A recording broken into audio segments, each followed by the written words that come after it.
This is your instructor, Nathan Blecky again, and today we are working on number 15, page 543, the chi-squared test for independence. Your null hypothesis on number 15 will be independent. Your alternative hypothesis will be dependent. That will be the case for every problem when you're dealing with independence. Now, the degrees of freedom for this is done a little bit differently than the previous section.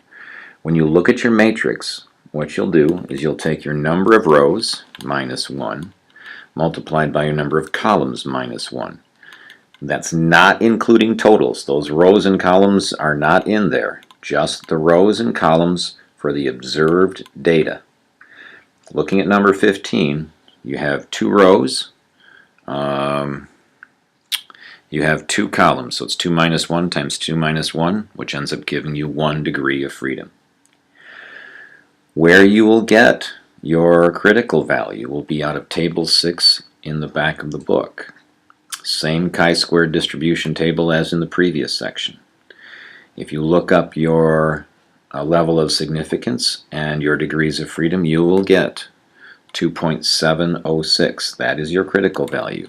Again, all of Chapter 10 are right-tailed tests. And because you're squaring your test statistic, everything is over to the right. Can't get negatives. There's your 0. That line represents 2.706. This is the rejection region. This is the fail to reject region. I'm referencing failing to reject the null or rejecting the null. All right.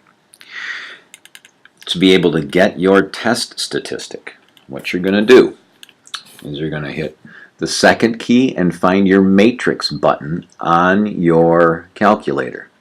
Then hit End Edit.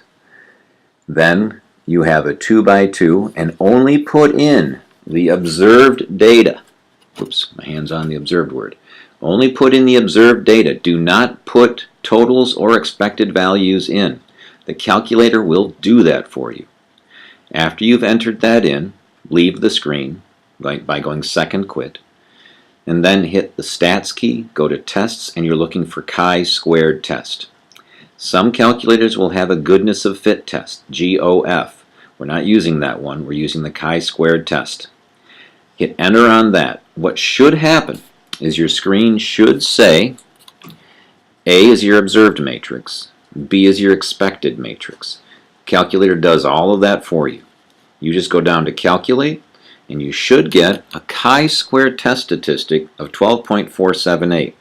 And you're going to get a p-value that's virtually 0. My finger smudged the 0, my apologies. Based on both of those pieces of information, the location of your test statistic and the fact that your p-value is smaller than your alpha, you are going to reject the null. You're going to state your level of significance of 0.10. And then the third thing you do is make a statement about the claim. And because we are rejecting the null, that means we're operating as if the alternative is correct. There is sufficient evidence to support the claim. Hopefully that helps. Have a good one.